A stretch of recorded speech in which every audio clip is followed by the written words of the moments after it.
So friends, I wanted to share with you something from the Global Times, which is associated with the Chinese government, and you won't see this on other news outlets, the corporate mainstream media, unfortunately, but this is the latest, that is the latest about the climate crisis. So I'll just share this with you. Carbon cuts must come now, says the UN. Less than a decade left to avoid massive climate catastrophe. Now, meanwhile, while the US empire is drumming up war after war after war and trying to overthrow Russia with its sanctions, which are an act of war, we have imminent human extinction and the extinction of most species on the planet. And this is how we're spending our days, with US empire basically controlling the narrative via social media platforms and corporate media. And so we're focusing on everything but the main threat to life on the planet. And that's really sad that this is the way we're going out. In a patriarchal capitalist system dominated by the US empire, we have we're being distracted to death.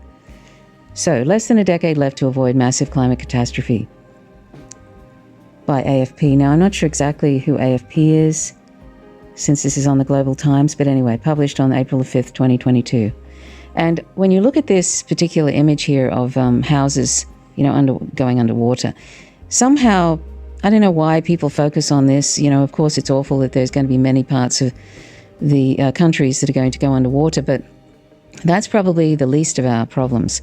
I think starvation, which, because plants can't keep up with the swinging climate, end up, fruit trees won't blossom, and certain plants just will wither and die. These are the sorts of things that we need to be particularly worried about. And there won't be any animals to eat. Being vegan, I'm just pointing this out to you, that there won't be any animals to eat because animals won't have anything to eat themselves, which is plants. That's why, so many reasons why we should be vegan. The main one is because animals aren't our property, they're sentient, and they belong on this planet just like we do, and we don't have the right to be exploiting, torturing and killing 1 to 3 trillion land and aquatic animals every year for trivial reasons and mostly palate pleasure. And our non-veganism is actually destroying our own habitat and the habitat of all other animals. That's one of the largest studies to date has declared that in their conclusion, that a plant-based diet is the single biggest thing we can do to address the climate crisis. And of course, as I say, veganism is an ethical position, so we need to be vegan because it's the right thing to do. That's the simple statement that is fact, really. As far as I'm concerned, it's the right thing to do. It's the minimum standard of decency. Anyway, but why they focus on this as if this is going on parts of the planet going underwater is the worst thing that can happen? No, everybody starving is probably one of the worst things that can happen, and that includes non-human animals. And that's an art installation, by the way, that picture there. So humanity has less than 3 years, that's 3 years, to halt the rise of planet warming carbon emissions, and less than a decade to slash them by nearly half, UN climate experts said Monday, warning the world faced a last gasp race to ensure a, quote, livable future, end quote. And notice that they're focusing on humans. They're only really referring to humans. Fuck the animals, the other animals on the planet. We're an animal too, by the way, on the front lines of the 6th mass extinction, but fuck all other animals. We're the most important ones. That's another sad fact about the way we report this issue, this most important issue. The way we report this most important issue is so sad because we always come from the speciesist position as if the only thing that matters on this planet are humans. And that's why we're in this mess, because we think that. Because we don't consider other animals, because we see them as resources or something to look at.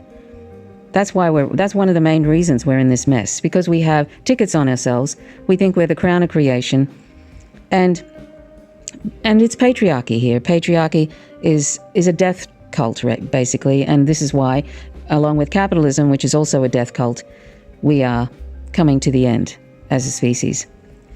Anyway, the daunting task is still only just possible, but current policies are leading the planet towards catastrophic temperature rises. The UN Intergovernmental Panel on Climate Change, IPCC, made clear. Now let's remember that the IPCC is an incredibly conservative organization. So the fact that they're saying stuff like this shows how dire it must be for them to be making statements. The world's nations, they said, are taking our future fight to the wire.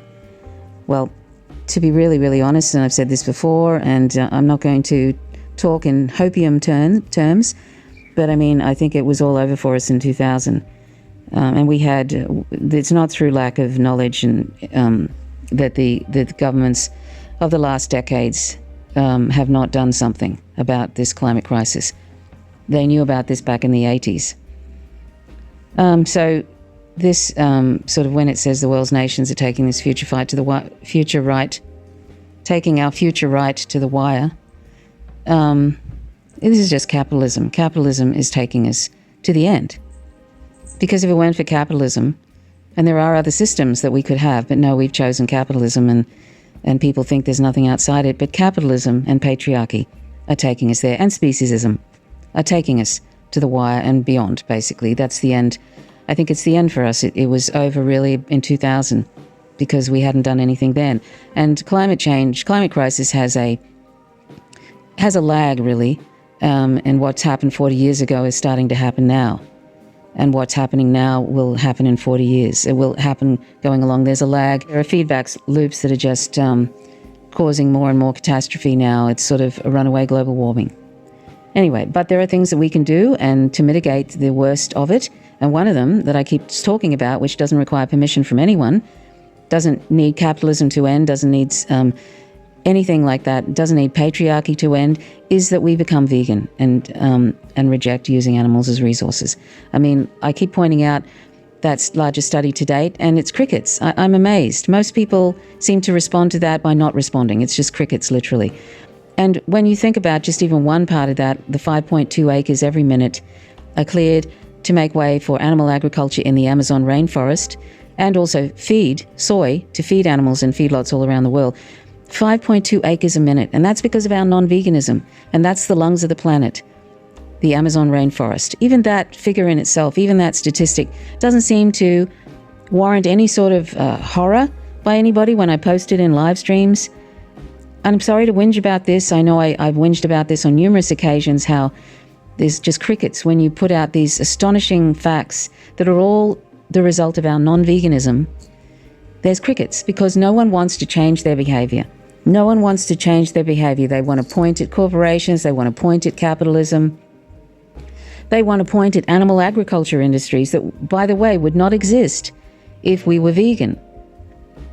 And you only have to see the rise of veganism in the world today. It is rising, and capitalism sees a niche market, and they're starting to provide these expensive alternatives to animal products.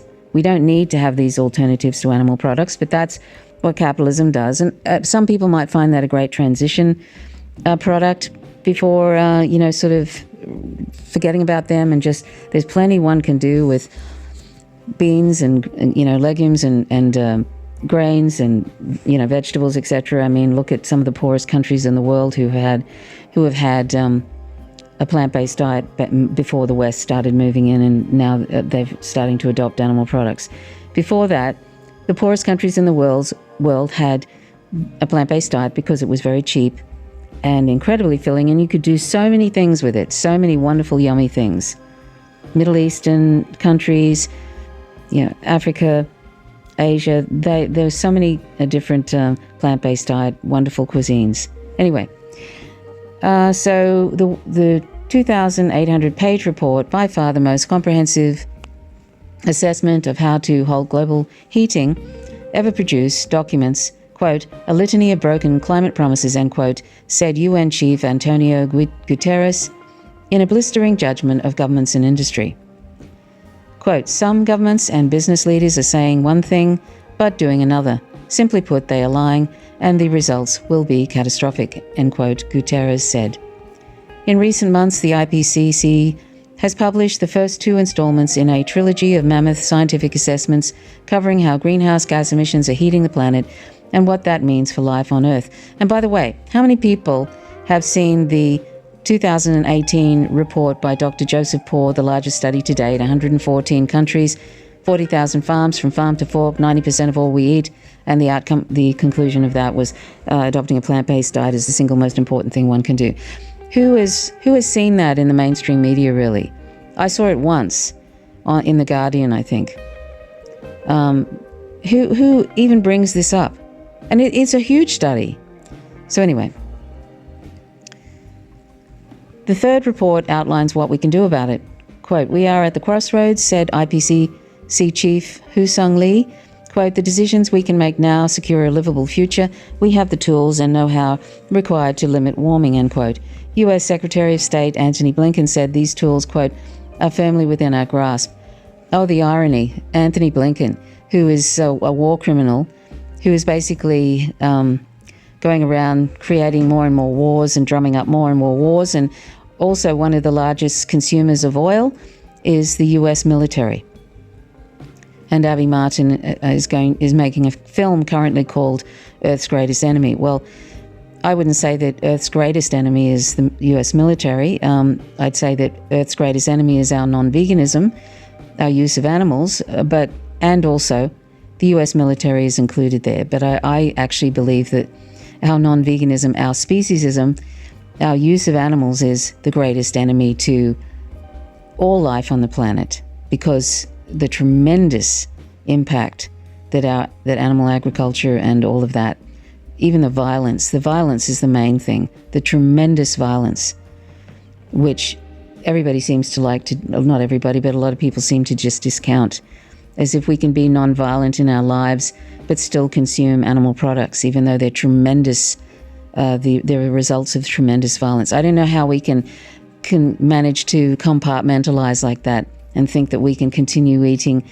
products of violence like that and yet say that we're striving for non-violence and justice. But a lot of people do so. Anyway, so Antony Blinken, what a hypocritical war criminal that guy is. Quote, "Nations of the world must be brave enough to use them," end quote. The solutions touch on virtually all aspects of modern life, require significant investment and need, quote, "immediate action," end quote, the IPCC said. The very first item on the global to-do list is to stop greenhouse gas emissions from rising any further. And they're not mentioning how, we have this propulsion that is in a lag, and basically the lag time is about 40 years. But anyway, that must be done before 2025 to have hope of keeping within even the Paris Agreement's less ambitious warming target of 2 degrees Celsius above industrial levels. Barely 1.1 degrees Celsius of warming so far has ushered in a surge of deadly extreme weather across the globe. Recently in Australia we've had terrible floods in New South Wales. I don't recall seeing Byron Bay underwater like it has been. And so, this is sort of when you get this, you get the heat and the upsurge of moisture into the air, and then you get this tremendous dump of rain and then tremendous flooding. This is going to this is going to happen more and more in Australia. We get tremendous, ridiculous heat that is going to cause wet bulb moments more and more, which is where humans cannot cool down and they just drop dead. There's going to be more of that in Australia and other countries, and we're going to get more and more devastating hurricanes and, cyclones, and I'm talking worldwide now, and flooding. Another thing that isn't mentioned is how animals in these countries that have ridiculously terrible heat waves, they have to deal with that, and barely anybody mentions that. And this includes, of course, animals that we use in animal agriculture. Can you imagine being stuck in fields? These are the lucky ones that are actually not in feedlots, these sort of factory farming type situations. The lucky ones, in quotes, that are out there in the fields in like 40-degree heat or more, having nowhere to go, nowhere to shade. Hardly anybody thinks about that. But these are the animals that end up on our plates, and I'm including dairy cows in that. Dairy cows have to be out in extreme heat and extreme cold. Sheep, pigs are in these confined operations, industrialized farms, which are also free range is industrialized now, and they are baking to death inside these industrialized farms, and yet we sit down to bacon and eggs and all this kind of products of violence and think that's great. And it doesn't matter that we think, oh well, I'll only use free range pigs and stuff. these are all sentient animals. Doesn't matter if they're in a confined operation or they're out in pastures. And by the way, the pigs that are out in pastures also have to deal with the tremendous heat and the tremendous cold with nowhere to shelter. There's no trees. They don't provide trees for pigs and cows and sheep, etc., to shelter underneath. And I've shown you a recent thing where little calves were in this facility, and the wind was howling, and there was snow, and there was ice hanging off their faces, and they're young calves, and they're not drinking their mother's milk. They're drinking prepared formula, because their mother's milk is being stolen for our dairy products and cheese. Anyway, and I have to point this out because it's all related. Our attitudes towards animals is also a reflection also of our attitudes towards the rest of the planet. And ultimately, this is coming back to bite us in the ass, because we're going to end up extinct as well. Except that the people who are also in charge, who are capitalists, they think they can line their pockets, and they think that they'll be dead before the shit hits the fan. I think they're going to get a rude awakening. And these people have children and grandchildren, a lot of them, and I don't think they care. They don't seem to have any regard for their own children and grandchildren. That's how psychopathic a lot of these people are. The report makes clear that investments to cut emissions will be far less expensive than the cost of failing to limit warming. And if this had been done, say, 40 years ago, we would be in a much better position now. But that's greed for you. Scientists warn that any rise above 1.5 risks the collapse of ecosystems and the triggering of irreversible shifts in the climate system. To achieve that target, the report said carbon emissions need to drop 43% by 2030 and 84% by mid-century. It's now or never, in quotes, it's now or never if we want to limit global warming to 1.5 degrees Celsius, said Jim Scare, professor at Imperial College London and co-chair of the working group behind the report. Quote, without immediate and deep emission reductions across all sectors, it will be impossible, end quote. Well, and I have to say, considering when you look at the markets, and although you can see changes in the markets with the push for electric vehicles and charging stations for electric vehicles, and the push for electric vehicles is quite significant, and the search for lithium and hydrogen-powered vehicles, etc. That is encouraging. Way too late, but it's encouraging. But when you look at other industries and how even like during this Ukraine-Russia war, the oil industry was just cleaning up, really, really profitable. And people, investors are investing in these types of companies, oil companies, Chevron, who has imprisoned Stephen Donziger, that kind of thing. Lockheed Martin, people are investing in Lockheed Martin, which is one of the main companies, main corporations that are participating or cleaning up during these wars. And, the US government, of course, they are donors to politicians in the US government, Lockheed Martin, Chevron, Big Pharma, Pfizer, Moderna, all those kinds of companies, Johnson & Johnson. They're all, the donors give money to the politicians, and the politicians turn and look the other way, or allow them to continue on doing what they do. That's capitalism, and that's why it's a death cult, and it needs to end. And that's why we need to significantly start moving away from any politicians who are still propping up capitalism, and that includes the likes of the so-called progressives that are soft imperialists at best, like AOC, Ro Khanna, and all those kinds of people in the Democratic Party. If we're still supporting those major parties, then we are, we're deluded. Because those people, the ones that are that they pretend are progressives, are just they're soft imperialists at best. They are trying to put a happy face on capitalism, and that's never going to happen. Always the losers are going to be everyday people like you and I. In neoliberalism, the only people that win are the oligarchs, the political class, the capitalist class. They're the only ones, the politicians. That group is the only group that is going to do any good. And they are the ones that are taking us, they are also the ones that people are voting for and who are taking us to the edge of extinction. Because I don't see that they're going to be doing anything at all, and that's why it's up to everyday people who have the power to do something about these insane people. And I use that word. I don't know why any sane person would be taking even their own family, even in just selfish motivations, would be wanting to see their own family ending up starving because there are no plants to eat because of the climate crisis. I don't know why anybody in their right mind would want that to happen, and yet that seems to be what a lot of those people in positions of power seem to be doing.